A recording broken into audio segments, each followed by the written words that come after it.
Punch media കേരളയിലേക്ക് എല്ലാ മാന്യ പ്രേക്ഷകർക്കും സ്വാഗതം.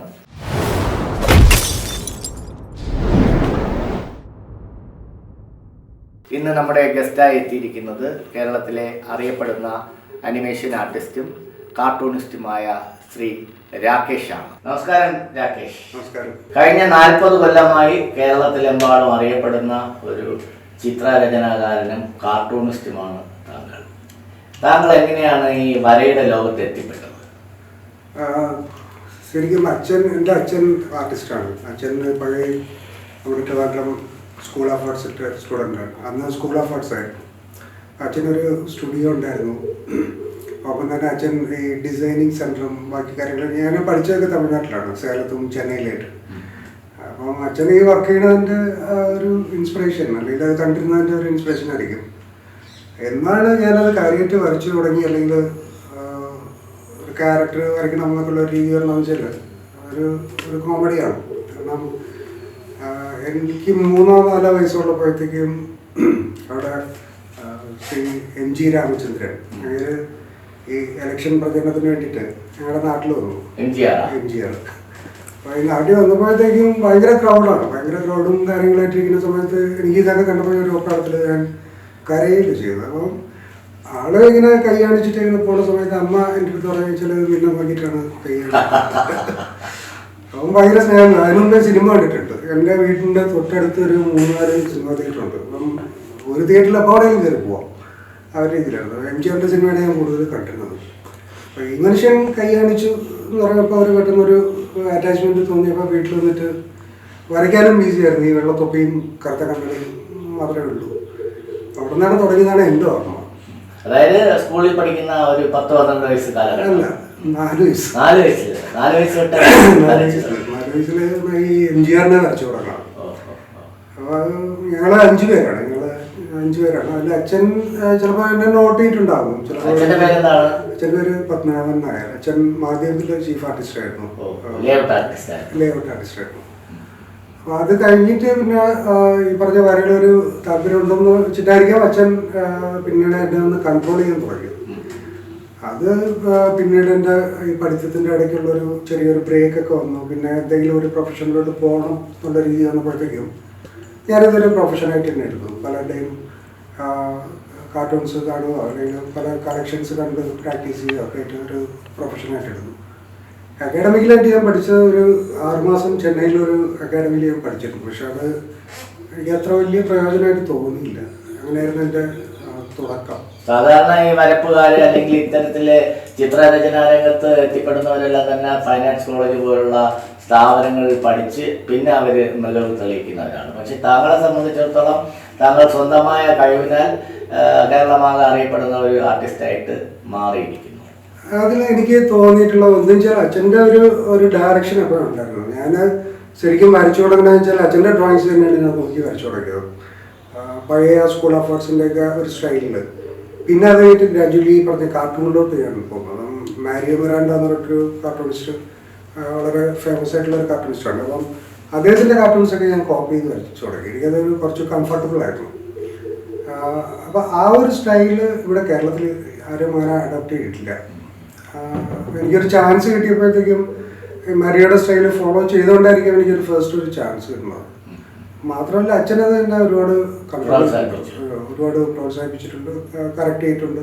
അങ്ങനെയാണ് ഞാൻ പിന്നെ ഇതിലേക്ക് പൂർണ്ണമായിട്ട്. പിന്നെ ഉള്ള ഒരു കാര്യം വെച്ചാൽ എൻ്റെ ജീവിത മാർഗം ഇതാണെന്നുള്ള തോന്നൽ എനിക്കുണ്ടായി. ശരിക്കും പറഞ്ഞാലിപ്പം ആദ്യം ഈ പറഞ്ഞ ഒരു 10ാം ക്ലാസ് ആ സമയത്തൊക്കെ ഉള്ളൊരു കാര്യം വെച്ചാൽ സിനിമയായിരുന്നു എൻ്റെ ഒരു ആംബിഷൻ, ഭ്രമം. കാരണം അച്ഛൻ തമിഴിൽ 1-2 സിനിമയൊക്കെ പ്രൊഡ്യൂസ് ചെയ്തിട്ടുണ്ട്. മിക്കവാറും വീട്ടിൽ ഈ പറഞ്ഞ കാര്യം സിനിമ ചർച്ചയും കാര്യങ്ങളൊക്കെ ആയിരിക്കും. അപ്പം അന്ന് ഞാൻ ഈ 10ാം പഠിക്കുന്ന സമയത്ത് ഈ പറഞ്ഞ സിനിമയെ പറ്റിയിട്ടുള്ളൊരു കൂടുതൽ ഫോക്കസ് എനിക്ക് അതിലായിരുന്നു. അതിൽ ഏറ്റവും ഞാനത് പ്രാക്ടീസ് ചെയ്തിട്ടുള്ളൊരു കാര്യം വെച്ചാൽ ചില അന്ന് ഈ ഓൾ ഇന്ത്യ റേഡിയോയിലൊക്കെ കേൾക്കുന്ന പാട്ടുകൾക്കൊക്കെ ഞാൻ വിഷ്വലൈസ് ചെയ്യായിരുന്നു ആ സമയത്ത്. മാത്രമല്ല പിന്നെ അതിന് വരയ്ക്കാനും തുടങ്ങി. അതിന് വിഷ്വൽസ് സ്റ്റോറി അന്ന് എനിക്കറിയില്ല സ്റ്റോറി ബോർഡാണോ അല്ലെങ്കിൽ അതിൻ്റെ സീൻ എങ്ങനെയാണ്, എന്താണ് കട്ട് ഷോട്ട് എന്നുള്ളതൊന്നും അറിയില്ല. പക്ഷേ ഇങ്ങനെ വരച്ചു തുടങ്ങി. പിന്നെ അതൊരു നല്ലൊരു പ്രാക്ടീസായി. അങ്ങനെയാണ് പിന്നെ പബ്ലിക്കേഷനിലൊരു ശരിക്കും കുട്ടിക്കാലം ചിലവഴിച്ചത് തമിഴ്നാട്ടിലാണ്. അതെ, അത് കഴിഞ്ഞിട്ട് ഞാൻ അച്ഛനവിടെയായിരുന്നു. അച്ഛനൊരു സ്റ്റുഡിയോ ഉണ്ടായിരുന്നു, അവിടെ ഒരു സ്റ്റുഡിയോ ഉണ്ടായിരുന്നു. അത് കഴിഞ്ഞ് ഇവിടെ വന്നപ്പോഴത്തേക്കും തിരിച്ച് പഠിത്തം കണ്ടിന്യൂ ചെയ്യാൻ വേണ്ടിയിട്ട് പോകുന്നതിൻ്റെ ഇടയ്ക്ക് കേരള ശബ്ദം ഗ്രൂപ്പ്, നമ്മുടെ കുങ്കുമം ഗ്രൂപ്പ്, കൊല്ലത്തെ കുങ്കുമം ഗ്രൂപ്പിൽ എനിക്കൊരു ചാൻസ് കിട്ടി. ഡി സി കേൾക്കുമ്പോഴയുടെ ഒരു ആർട്ടിക്കലിന് വേണ്ടിയിട്ടാണ് ഫസ്റ്റ് വരയ്ക്കുന്നത്. അത് 86 ജൂൺ 6-ാം തീയതിയാണ് അത് പബ്ലിഷ് ചെയ്തത്. ഈ അടുത്ത ജൂൺ 6-ാം തീയതി ആകുമ്പോൾ 40 വർഷം ഞാൻ കംപ്ലീറ്റ് ചെയ്യാറുണ്ട്. ഈ പത്രമാസികകളിലെ കാർട്ടൂണിസ്റ്റ് ആയിട്ടാണ് താങ്കൾ ജീവിതമാർഗം അല്ലെങ്കിൽ ഒരു പ്രൊഫഷൻ എന്നുള്ള രീതിയിൽ ഈ വരയെ സമീപിക്കുന്നത്. തിരിഞ്ഞു നോക്കുമ്പോൾ എന്ത് തോന്നുന്നു? ആ സമയത്ത് ശരിക്കും ഈ പറഞ്ഞ എനിക്കൊരു ചാൻസ് കിട്ടിയെന്ന് പറഞ്ഞില്ല. ഈ കുങ്കുമത്തിൽ അല്ലെങ്കിൽ കേരള ശബ്ദത്തിൽ വരുമ്പോഴത്തേക്കും പലരുടെയും റൈറ്റപ്പിന് വേണ്ടിയിട്ടാണ് കാർട്ടൂൺ വരയ്ക്കാൻ പറയാം. അന്ന് കനിയാപുരം രാമേന്ദ്രൻ അല്ലെങ്കിൽ KV സലീം ഇവരുടെ പോലെയൊക്കെയുള്ള റൈറ്റപ്പിന് വേണ്ടിയിട്ടൊക്കെ കാരിക്കേച്ചറും കാർട്ടൂൺസും ഒക്കെ വരയ്ക്കാൻ തുടങ്ങി. പിന്നെ അവർ തന്നെ അവരുടെ ഒരു ചിൽഡ്രൻസ് മാഗസീനിലോട്ട് തന്നെ അങ്ങോട്ടേക്ക് മാറ്റി. അപ്പം ഇത് കംപ്ലീറ്റ് പൊളിറ്റിക്സും ബാക്കി കാര്യങ്ങളും വിട്ട് പിന്നെ കുട്ടികൾക്ക് വേണ്ടിയിട്ട് വരയ്ക്കാനുള്ള ഒരു മൈൻഡ് സെറ്റിൽ അത് വരച്ചു തുടങ്ങി. കുറച്ച് കഴിഞ്ഞപ്പോഴത്തേക്ക് എനിക്ക് തോന്നിയെന്ന് വെച്ചാൽ, കാരണം ഞാൻ അപ്ഡേറ്റ് ചെയ്യാൻ വേണ്ടിയിട്ട് എപ്പോഴും ശ്രമിക്കാറുണ്ട്. പബ്ലിക്കേഷനിലൊരു പരിധി കഴിയുമ്പോഴത്തേക്കും ആൾക്കാരിങ്ങനെ വന്നുകൊണ്ടിരിക്കുക. ആ സമയത്ത് ഈ അഡ്വർടൈസിങ് ഏജൻസി എന്നുള്ളൊരു സംഭവം സ്ട്രൈക്ക് ചെയ്തു. പണ്ട് ബോംബെയിലും ബാംഗ്ലൂരും മദ്രാസിലും മാത്രമേ അഡ്വർടൈസിങ് ഏജൻസി ഉണ്ടായിരുന്നു. 90കളുടെ ആദ്യം തൊട്ട് കേരളത്തിലും അത് ഒരു കോമ്പറ്റീഷൻ ഉണ്ടായി. അപ്പം ഞാനിതൊക്കെ കാണാറുണ്ട്. ഇപ്പോൾ താഴെ ഈ കീ വെച്ചിട്ടുള്ള ആരാണ് അത് ചെയ്തിട്ടുള്ളത്, ഏതാണ് ഏജൻസി, ഇങ്ങനെയൊക്കെ നോക്കാറുണ്ട്. അവരുടെ വിഷ്വലൈസിങ്ങും അല്ലെങ്കിൽ കോപ്പി ഇതൊക്കെ ശ്രദ്ധിക്കാറുണ്ട്. അപ്പം പെട്ടെന്ന് എനിക്ക് ഇതിലോട്ട് ഒരു ഭ്രമം നോക്കിയിട്ട് തോന്നിയിട്ട് ഇതിനു വേണ്ടിയിട്ട് കംപ്ലീറ്റ് പബ്ലിക്കേഷൻ മൊത്തം ഞാൻ വൈൻഡപ്പ് ചെയ്തു. എന്നിട്ട് ട്രിവാൻഡ്രത്ത് തന്നെ HTA കൊളാബറേഷൻ്റെ ഒരു ഏജൻസി ഇവിടെ സ്റ്റാർട്ട് ചെയ്യാൻ വേണ്ടിയിട്ടൊരു സമയത്ത് ഇൻ്റർവ്യൂ അറ്റൻഡ് ചെയ്തു. പക്ഷെ ഉള്ളൊരു ഇഷ്യൂ ഇന്ന് നേരത്തെ പറഞ്ഞതല്ലേ, ബേസിക്കലി ഈ പറഞ്ഞ ഞാൻ അക്കാഡമിക്കലായി പഠിച്ചിട്ടില്ല എന്നുള്ളതാണ് അവരുടെ എൻ്റെ ഒരു ഡ്രോബാക്ക് ആയിട്ട് അവർ കണ്ടത്. അതെ, അപ്പോൾ അതെനിക്കൊരു വാശിയായി. എനിക്കൊരു ഓപ്പണിംഗ് കിട്ടി. ഒരു ഏജൻസി, ചെറിയൊരു ഏജൻസി, ട്രാൻസ്വേൾഡ് എന്ന് പറയുന്നത്. അപ്പോൾ ഈ ട്രാൻസ്വേൾഡിൻ്റെ CEO എന്ന് പറയുന്ന ആൾ കേരളത്തിൽ ഒരുവിധം തിരക്കില്ലാത്തൊരു ഏജൻസിയുടെ ചീഫ് എക്സിക്യൂട്ടീവ് ആയിരുന്നാണ്, ഒരു ജ്യോതീന്ദ്രകുമാർ ടോപ്പ് ആർട്സ് എന്ന് പറയുന്ന ഒരു ഏജൻസി. അവിടെ ഒരു ചാൻസ് കിട്ടിയപ്പോഴത്തേക്കും എനിക്ക് ശരിക്കും എന്താണ് കാലിബർ എന്നുള്ളത്, അല്ലെങ്കിൽ അവിടെ ഉണ്ടായിരുന്ന ആർട്ടിസ്റ്റുകളെക്കാളും അവരൊക്കെ ഫൈൻ ആർട്സ് കഴിഞ്ഞ ആൾക്കാരായിരുന്നു. അവരെ ഞാൻ അങ്ങനെ ചെറുതായിട്ടല്ല, അങ്ങനെ ബെറ്ററായിട്ട് എനിക്ക് ചെയ്യാൻ പറ്റി. കുറച്ച് കഴിയുമ്പോഴത്തേക്കും ഒരു അക്രഡിറ്റഡ് ഏജൻസിയിൽ എനിക്ക് ജൂനിയർ ആർട്ടിസ്റ്റായിട്ട് ജോയിൻ ചെയ്തു. അപ്പോൾ പിന്നെ കംപ്ലീറ്റ് ഞാൻ അഡ്വർടൈസിങ് ഏജൻസിയിൽ ഫോക്കസ് ചെയ്തു. ഒരു 5-6 വർഷം അഡ്വർടൈസിങ്. ആ സമയത്താണ് നമ്മൾ പരിചയപ്പെടണോ, ഏജൻസിയിൽ വർക്ക് ചെയ്യുന്ന സമയത്താണ് നമ്മൾ പരിചയപ്പെടണോ. ഈ ശരിക്കും താങ്കൾ ഒരു കാർട്ടൂണിസ്റ്റ് ആയിട്ട് അറിയപ്പെടാനാണോ ആഗ്രഹം, അതോ മറ്റേതെങ്കിലും നേരത്തെ നമ്മൾ സൂചിപ്പിച്ച പോലെ അനിമേഷൻ ആർട്ടിസ്റ്റ് അങ്ങനെ എന്തെങ്കിലും അറിയപ്പെടാനാണോ താങ്കളുടെ ആഗ്രഹം? കാർട്ടൂണിസ്റ്റ് എന്ന് പറയാൻ എനിക്കിപ്പോഴും പേടിയാണ്. പേടിയും ചിലപ്പോൾ എൻ്റെ കാർട്ടൂൺസ് അത്ര പൊളിറ്റിക്കൽ സൈഡ് ആണെന്നുണ്ടെങ്കിൽ അല്ലെങ്കിൽ ഹ്യൂമർ ആണെന്നുണ്ടെങ്കിൽ അത്ര ബെറ്റർ എന്നൊന്നും പറയാൻ പറ്റില്ല. ചിലപ്പോൾ ഈ ഇങ്ങനെ നമ്മൾ വല്ലാണ്ടൊരു ടെംപ്റ്റേഷൻ തോന്നുന്ന സമയത്ത് ഞാൻ പൊളിറ്റിക്കൽ കാർട്ടൂണൊക്കെ വരയ്ക്കാരെന്ന് വെച്ചിട്ട് ഞാൻ പോസ്റ്റ് ചെയ്യാറുണ്ട്. അതെപ്പോഴും പേടിയാണ്. കാർട്ടൂൺ എന്ന് പറഞ്ഞാൽ അതൊരു വേറൊരു മലയാളത്തിലെ ഗോപിയാണെങ്കിലോ അല്ലെങ്കിൽ പഴയ OV വിജയൻ ഇവരുടെയൊക്കെ പോലെയുള്ള ഒരു സംഭവത്തിൽ എനിക്ക് ഒരിക്കലും എത്തിപ്പെടാൻ പറ്റില്ല. അപ്പോൾ എനിക്ക് കാർട്ടൂണിസ്റ്റ് എന്ന് പറയുന്ന ഒരു പേടി ഇപ്പോഴുണ്ട്, പറയാറുമില്ല ഞാൻ. അതേസമയം ഇപ്പം ഞാനൊരു 20-22 വർഷമായിട്ട് ഇതിനിടെ ഈ അഡ്വർടൈസിങ് ഏജൻസി കഴിഞ്ഞിട്ട് ഞാൻ നേരെ പോകുന്നത് വെച്ചാൽ ആനിമേഷനിലേക്കാണ്. ടെക്നോ പാർക്കിലൊരു കമ്പനി, അതെ, ടൂൾസ് അവിടെ ജോയിൻ ചെയ്ത് അവിടെ നിന്നുള്ളൊരു ട്രെയിനിങ് അത് വളരെ എനിക്കൊരു ലക്കായിട്ടാണ് എനിക്കത് ഫീൽ ചെയ്തത്. കാരണം കംപ്ലീറ്റ് ഈ ഹോളിവുഡ് ടീമൊക്കെയാണ് വന്ന് ഞങ്ങളെ പഠിപ്പിച്ചത്, ക്ലാസ് ഒക്കെ എടുത്തത്. ഒരു 6 മാസം ഞങ്ങൾക്ക് സ്റ്റൈപ്പൻഡോട് കൂടി ഞങ്ങൾക്ക് ട്രെയിനിങ് തന്നു. അപ്പോൾ ഞാൻ പറയില്ല, നേരത്തെ പറഞ്ഞ ഈ 10ാം ക്ലാസ്സിൽ പഠിക്കുമ്പോഴും അതിൻ്റെ പേര് സ്റ്റോറി ബോർഡാണെന്ന് എനിക്കറിയില്ല, പക്ഷേ ഞാൻ ചെയ്തിരുന്നു. അപ്പോൾ എനിക്കിത് കുറച്ചുകൂടി ഈസിയായി. അങ്ങനെ പ്രൊഡക്ഷനിൽ ഞാനൊരു 2 വർഷം ജോലി ചെയ്തതിന് ശേഷം കേരള ഗവൺമെൻറ്റിൻ്റെ CDIT കോഴ്സ് കോർഡിനേറ്ററായിട്ട് ഞാൻ ജോയിൻ ചെയ്തു 2003. ഈ 2003 ശേഷം ഞാൻ കൂടുതൽ ടൈം സ്പെൻഡ് ചെയ്തിട്ടുള്ളത് പഠിപ്പിക്കാൻ വേണ്ടിയിട്ടാണ്. ഇത് ഇതിനിടയ്ക്ക് ഞാൻ വരയ്ക്കാറുണ്ട്. ബാക്കി പറഞ്ഞ ചില അനിമേഷൻ സ്റ്റുഡിയോസിനൊക്കെ വേണ്ടിയിട്ട് pre production, character design, story board ഇതൊക്കെ ചെയ്യാറുണ്ട്. പക്ഷെ ഇപ്പം ഞാൻ കൂടുതലും ഫോക്കസ് ചെയ്യുന്നത് എൻ്റെ ഒരു ഇൻട്രസ്റ്റിംഗ് ഫീൽഡ് എന്നുള്ളത് ടീച്ചിങ് ആണ്. ഞാൻ സിഡിറ്റിലെ കോഴ്സ് ഡയറക്ടറുടെ ഇൻചാർജ് ആയിരിക്കുമ്പോൾ താങ്കളെ അവിടെ അനിമേഷൻ പഠിപ്പിക്കാം. അതുപോലെ കേരളത്തിലെമ്പാടുമുള്ള ധാരാളം കുട്ടികളുടെ ഒരു അധ്യാപകൻ കൂടിയാണ്. അനിമേഷൻ്റെ തുടക്കകാലത്ത് താങ്കൾക്ക് അതിൽ എത്തിപ്പെടാൻ കഴിഞ്ഞു. ഇപ്പോൾ അനിമേഷൻ ഏകദേശം അതിൻ്റെ ഇൻഡസ്ട്രി വളരെ വലുതായിരിക്കുകയാണ്. എന്ത് തോന്നുന്നു? ഇൻഡസ്ട്രി വലുതാണെന്നുണ്ടെങ്കിലും അതിനനുസരിച്ചിട്ടുള്ള ഒരു സിലബസ് ആണോ അല്ലെങ്കിൽ ആ രീതിയിലാണോ പഠിപ്പിക്കണത് എന്നുള്ളത് എനിക്കൊരു വലിയൊരു സംശയമുണ്ട്.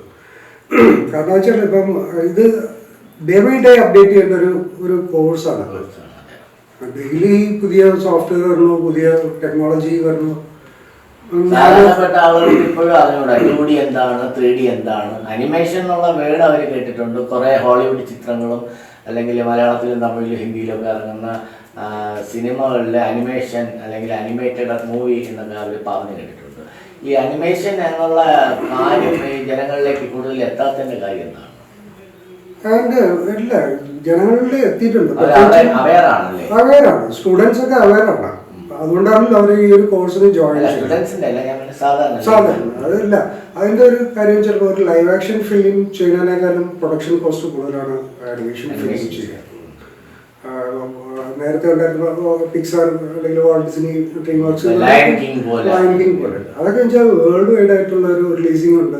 ഓഡിയൻസ് ബഡ്ജറ്റ് ചെയ്യാൻ പറ്റും. അത്രയും എഫോർട്ട് എടുക്കാനുള്ളതാണ്. മലയാളത്തിൽ അങ്ങനെ എന്തെങ്കിലും ആനിമേറ്റഡ് ആയിട്ടുള്ള മൂവി ഇറങ്ങിയിട്ടുണ്ടോ? ഫുള്ളി ആനിമേറ്റഡ് ആയിട്ടുള്ള? അങ്ങനെ ഫുള്ളി ആനിമേറ്റഡ് ആയിട്ടുള്ള ചില CD-കളൊക്കെ ഇറങ്ങിയിട്ടുണ്ട്. ചിൽഡ്രൻസിന് വേണ്ടിയിട്ട് കുറച്ച് CD ഇങ്ങനെയുള്ള കാര്യങ്ങൾ ഇറങ്ങിയിട്ടുള്ളതുണ്ട്. തിയേറ്ററിൽ കാണിക്കാൻ പറ്റുന്ന രീതിയിലൊരു വന്നിട്ടില്ല. അതായത് 90s ഓഫാബി എന്ന് പറഞ്ഞിട്ടൊരു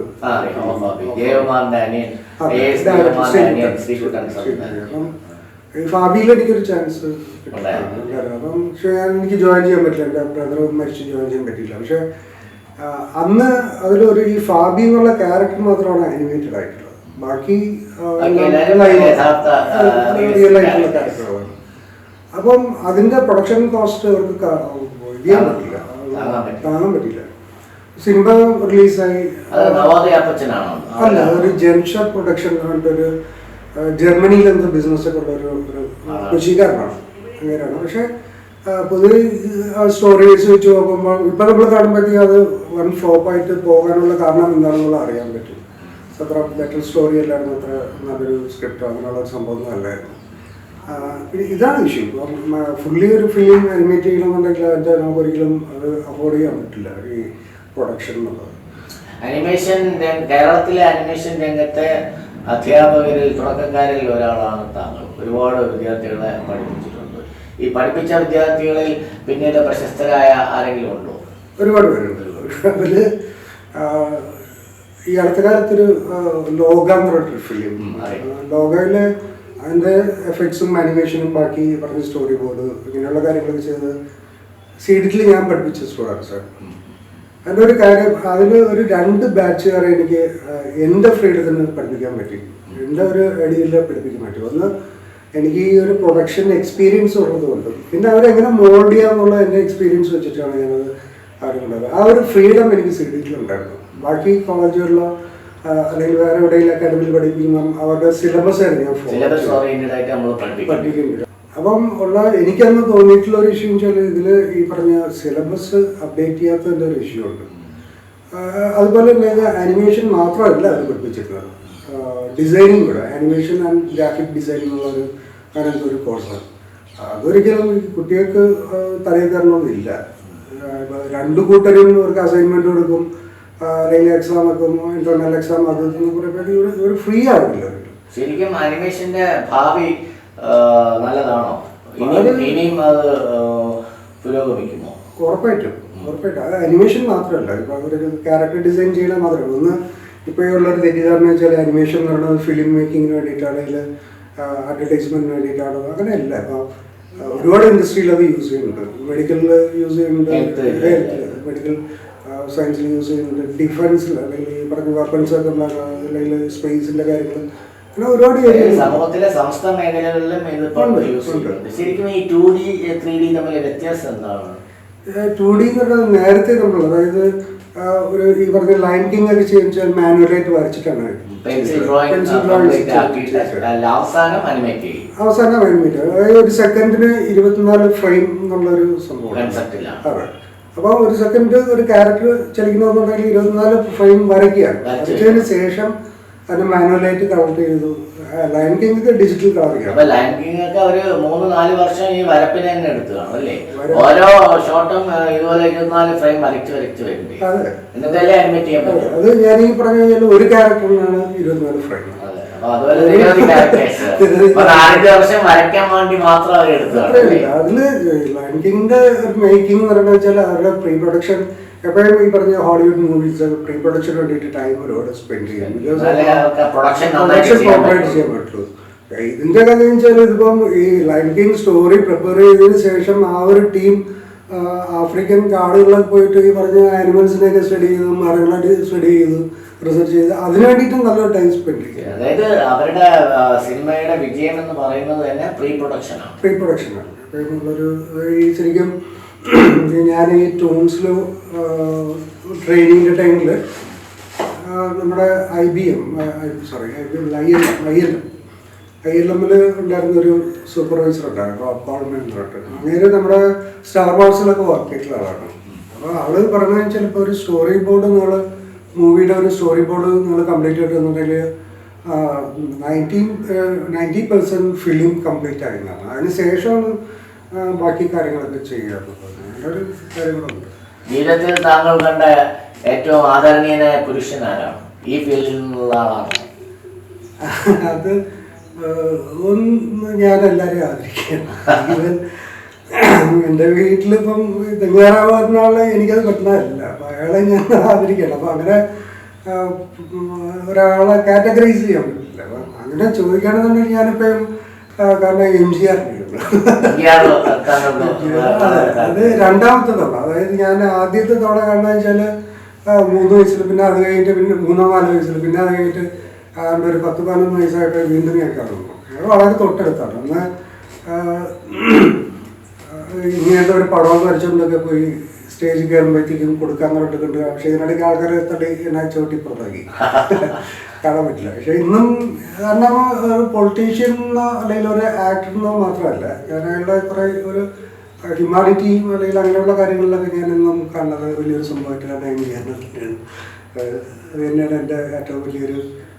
ശരിക്കും ഞാൻ ഒരുപാട് കാര്യങ്ങൾ ഫോളോ ചെയ്യുന്നുണ്ട്. അയാളുടെ കുറേ കാര്യങ്ങൾ ഫോളോ ചെയ്യുകയും ചെയ്യും. സ്റ്റൈൽ എന്നല്ല, അയാളുടെ ഒരു ലൈഫ് സ്റ്റൈലും അല്ലെങ്കിൽ ബാക്കിയുള്ളവർക്ക് എങ്ങനെ അപ്രോച്ച് ചെയ്തിരുന്നു, എങ്ങനെ ഹാൻഡിൽ ചെയ്തിരുന്നു. ഒരുപാട് ഇപ്പം ഞാൻ ഇപ്പം വലുതായതിനു ശേഷം ഇപ്പം കാർട്ടൂണിസ്റ്റ് അല്ലെങ്കിൽ പൊളിറ്റിക്സ് എന്താണെന്നുള്ള പറയുന്ന സമയത്ത് അങ്ങനെ ഒരുപാട് തെറ്റുകളൊക്കെ ചെയ്തിട്ടുണ്ട്. പക്ഷെ എന്നാലും ബാക്കിയുള്ള ജനങ്ങളെ ഞാൻ കാണിച്ചിട്ടുള്ളൊരു സംഭവം അത് ഞാൻ ഫോളോ ചെയ്യാൻ ട്രൈ ചെയ്യാറുണ്ട്. ജീവിതത്തിൽ ഉണ്ടായിട്ടുള്ള ഏറ്റവും മോശം അനുഭവം എന്താണ്? ജീവിതത്തിൽ പ്രൊഫഷൻ, എൻ്റെ പ്രൊഫഷൻ മറക്കാൻ പറ്റാത്ത ഒരു സംഭവം ചിലപ്പോൾ ഒരിക്കലും മറക്കാൻ പറ്റില്ല. അത് ഒരു കേരളത്തിലെ ടോപ്പ് ലെവലിലുള്ള ഒരു പത്രം, കോട്ടയത്താണ്. അപ്പോൾ ഞാൻ ഈ അന്ന് ആർട്ടിസ്റ്റിനൊക്കെ നല്ല വാല്യൂ ഉണ്ട്. ഞാൻ എൻ്റെ കല്യാണം കഴിഞ്ഞ് പിന്നെ അടുത്ത് എങ്ങനെ മുന്നോട്ട് പോകും എന്നുള്ള രീതിയിൽ ഞാൻ ഇവിടുന്ന് കുറേ ചിത്രകഥയൊക്കെ വരച്ചിട്ട് ഈ പബ്ലിക്കേഷനിൽ പോയി എൻ്റെ ചീഫ് എഡിറ്ററെ കാണാൻ വേണ്ടിയിട്ട്. അങ്ങനെ അന്ന് അവർക്കൊരു വീക്ക്ലി ഉണ്ട്. വീക്ക്ലിയുടെ ചീഫ് എഡിറ്ററാണ്. അത് 89-ലാണ്. അപ്പം അന്ന് അങ്ങനെ വലിയ പെർമിഷനൊന്നും വാങ്ങാനൊന്നുമില്ല. നേരെ കാണണമെന്ന് പറഞ്ഞാൽ കയറി പോവാം ഈ സ്ഥാപനത്തിൽ. പോയപ്പോഴത്തേക്ക് കയറി ഇരിക്കാനൊക്കെ പറഞ്ഞു. അത് കഴിഞ്ഞിട്ടൊക്കെ നോക്കി. അപ്പം ഞാൻ ഈ ആസ്റ്റിക്സ് എന്നോ ബെല്ലിക്സ് എന്നുള്ളൊരു കോമിക് ബുക്ക് ആ ഒരു സ്റ്റൈലിലാണ് ഞാനത് ഫോളോ ചെയ്തത്. അപ്പോൾ ഈ മനുഷ്യനെ കാണിച്ച് നോക്കി കൊള്ളാൻ കുഴപ്പമില്ല ആലോചിക്കാമെന്നൊക്കെ വെച്ചിട്ട് പറഞ്ഞിട്ട് ഈ മേശപ്പുറത്ത് വെച്ചിട്ട് ഒരാൾ ചായ കൊണ്ടുവന്നു. നീർ മാത്രമാണ് ചായ കൊണ്ടൊന്ന് കുടിച്ചിട്ട് നേരെ ഈ ഞാൻ കൊണ്ടുപോയ വർക്കിൻ്റെ പുറത്ത് വെച്ചായിരുന്നു. അതിനൊട്ടും സഹിച്ചില്ല. അത് കുറച്ചുകൂടെ മാന്യതയില്ല. ഞാൻ അപ്പം തന്നെ കപ്പെടുത്ത് വെച്ചിട്ട് ഞാൻ തരില്ല എന്നൊക്കെ പോയി. നമ്മളുടെ ഒരു ആർട്ടിസ്റ്റിക് വാല്യൂവിനെ ഹനിക്കുന്ന രീതിയിൽ തോന്നി. അയാളുടെ ഒരു ഈഗോ ആയിരിക്കാം, അല്ലെങ്കിൽ ഒരു വരയ്ക്കുന്ന ആളാണോ? ഇവിടെ പഴയൊരു കോമഡി ആർട്ടിസ്റ്റിന്റെ ചേട്ടനാണ്, ചേട്ടനോ അനിയനാണ്, പേരുകേട്ട ഒരാളാണ്. പ്രത്യേകിച്ച് ഇപ്പൊ ഈ മനുഷ്യൻ ഇത് കാണിച്ചപ്പോഴത്തേക്ക് എനിക്ക് വല്ലാണ്ട് വിഷമവും ദേഷ്യവും.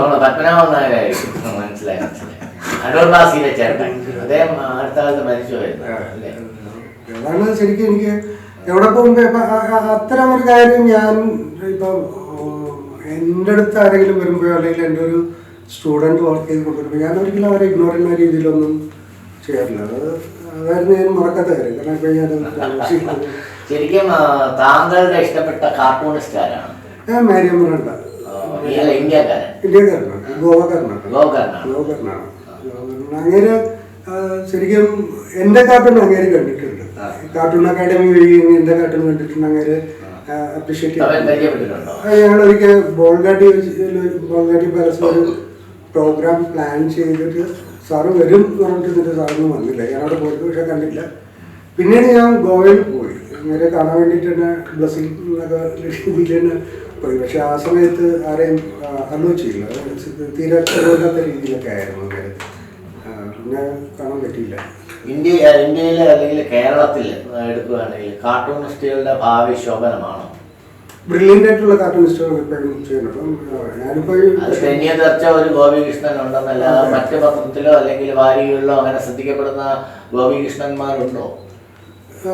അതിന് പ്രോപ്പറായിട്ട് ഇവരുടെയൊക്കെ ഒരു സ്റ്റഡിയോ അല്ലെങ്കിൽ പൊളിറ്റിക്സിനെ പറ്റി ചെയ്യുന്ന അവയർനെസ് അല്ലാത്തൊരു വിഷയമുള്ളൂ, ഈവൻ ഞാൻ പോലും. പക്ഷെ എൻ്റെ പ്രൊഫഷൻ കാർട്ടൂൺ അല്ല, കാർട്ടൂണിസ്റ്റ് നല്ല കാർട്ടൂണിസ്റ്റ് ആയിട്ട് തുടക്കത്തിലുണ്ടായിരുന്നു. പിന്നെ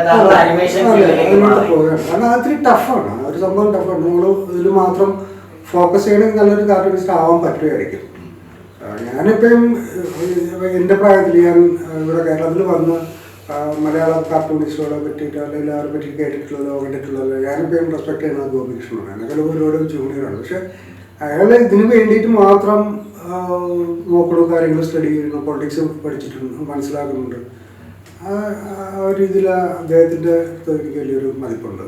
പിന്നെ ഉള്ളൊരു കാര്യം ചില ചെറുപ്പക്കാരെന്ന് വെച്ചാൽ അവരൊരു ഇത്തരം സ്റ്റഡി അല്ലെങ്കിൽ അവയർനെസ് ഇല്ലാത്തതിൻ്റെ ഒരു ഇഷ്യൂ ഉണ്ട് പലപ്പോഴും പറയുന്നവർ. ഇപ്പോൾ കേരളത്തിൽ നിന്ന് തന്നെ പ്രശസ്തനായിട്ടുള്ള കാർട്ടൂണിസ്റ്റുകൾ ഉണ്ടായിട്ടുണ്ട്. നെഹ്റുവിൻ്റെ വരെ കാർട്ടൂണിസ്റ്റ് ശങ്ക, നെഹ്റുവിൻ്റെ വരെ അപ്ലോസ് പിടിച്ചു പറ്റിയ ആൾക്കാർ. അതിനുശേഷം കേരളത്തിൽ നിന്ന് ഈ കാർട്ടൂണിസ്റ്റുകളുടെ ഒരു പരമ്പര ഒന്ന് രണ്ടുപേരെ ഒഴിച്ചു നിർത്തിയാൽ, ഇപ്പം യേശുദാസൻ അല്ലെങ്കിൽ ഭുവനമോളി, ടോംസ്, ഇങ്ങനെയുള്ള 3-4 പേര് ഒഴിച്ചു നിർത്തി കഴിഞ്ഞാൽ കാർട്ടൂണിസ്റ്റുകൾ എന്ന് അവകാശപ്പെടാനുള്ള പരമ്പര അന്യം നിന്ന് പോയോ? ടോംസണിൻ്റെ ഒക്കെ ഉള്ളൊരു കാര്യം എന്ന് പറയുന്നത്, ഇപ്പം ഭുവനമോളി അത്രയും ഫെമിലിയർ ആണെന്ന് പറഞ്ഞാൽ ഈ ക്യാരക്ടറുകൾ കംപ്ലീറ്റ് നമ്മുടെ കൂടെയുള്ള ആൾക്കാരാണ്. അത് ചുറ്റുവട്ടത്തുള്ള ആൾക്കാർ നമ്മളെ ഈ റൗണ്ടായിട്ടുള്ള കാര്യങ്ങൾ ഇതിൽ എക്സ്പ്രസ് ചെയ്യുന്നു, അങ്ങനെയൊക്കെ ഉള്ളൊരു സംഭവമാണ്. അതുകൊണ്ടാണ് ടോംസാറൊന്നും ഒരിക്കലും ഈ പറഞ്ഞ ഒരു സാറിൻ്റെ കാർട്ടൂണൊന്നും ഒരിക്കലും ആയിരിക്കില്ല ആ ക്യാരക്ടറുകളാണെന്ന് പറയുന്നത്. ഞാൻ പറഞ്ഞത് സാറ് അതിന് വേണ്ടിയിട്ട് സാറിൻ്റെ ഒരു റൊട്ടീനുണ്ട്. ഞാൻ ടോംസാറിൻ്റെ കൂടെ വർക്ക് ചെയ്തിട്ടുണ്ട് ഭുവനമോളിയിൽ. രാവിലെ 4 മണിക്ക് എണീറ്റിട്ടാണ് സാറ് ഈ കാർട്ടൂൺ വരയ്ക്കുന്നത്. അത് കഴിഞ്ഞിട്ട് ഒരു 6 മണി 7 മണിയാകുമ്പോൾ ഈ മനുഷ്യൻ വീണ്ടും കിടന്നുറങ്ങും. പിന്നെ ബ്രേക്ക്ഫാസ്റ്റ് കഴിഞ്ഞതിന് ശേഷം കുറച്ച് സമയം കിടന്നുറങ്ങിയതിന് ശേഷം വായിക്കുക അങ്ങനെ കഴിഞ്ഞതിന് ശേഷം ഒരു 4 മണിയാകുമ്പോൾ ഈ മനുഷ്യൻ പുറത്തിറങ്ങിയിട്ട് കംപ്ലീറ്റ് ഈ പറഞ്ഞ സറൗണ്ടിനെ പറ്റി സ്റ്റഡി ചെയ്യും. ആൾക്കാരുടെ സംസാരം അല്ലെങ്കിൽ ഇങ്ങനെയുള്ളൊരു കാര്യം, അതൊരു പ്രൊഫഷണലിസമാണ്. അതുകൊണ്ടാണ് അത്രയും സക്സസ് ആയതിൻ്റെ കാര്യം. അതില്ല, അങ്ങനെ ഒരു സംഭവം ഇവർക്ക് ഇല്ല. കാണുക കണ്ടിട്ട് ഇരിക്കുന്നുള്ളൊരു സംഭവം. ഈ 40 വർഷം നീണ്ടു നിന്ന ഈ വരകളുടെ ലോകത്ത്, അതുപോലെ തന്നെ അനിമേഷൻ രംഗത്ത് താങ്കളുടെ പ്രൊഫഷനിൽ താങ്കൾ തൃപ്തനാണോ? തൃപ്തനാണെന്ന് വെച്ചാൽ, കാരണം ഞാൻ ഇത്രയും വരെ ആയി എന്നുള്ള എനിക്ക് ഒരു തൃപ്തിയുണ്ട്. ഇത്രയും ആയി എന്നുള്ളത് അതിൽ ഏറ്റവും ഏതൊരു ഡ്യൂട്ടി ചെയ്തു എന്നുള്ള ഒരു സംഗതിയിൽ ഞാൻ വളരെ തൃപ്തനാണ്. അതായത് ഈ നമ്മുടെ സ്കൂൾ കുട്ടികൾക്ക് വേണ്ടിയിട്ട് അവരുടെ പാഠപുസ്തകങ്ങൾ ഞാൻ വരച്ചിട്ടുണ്ട്. അത് എനിക്ക് കിട്ടിയിട്ടുള്ള വലിയൊരു ആ കുട്ടികളെല്ലാം അവരുടെ ഭാവനയിലും അവര് പഠിച്ച് കണ്ടു വളരുന്നത് താങ്കൾ വരച്ച ചിത്രങ്ങളാണ്. അത് നമുക്ക് എപ്പോഴും മനസ്സിലൊരു ആഹ്ലാദം നൽകും അല്ലേ?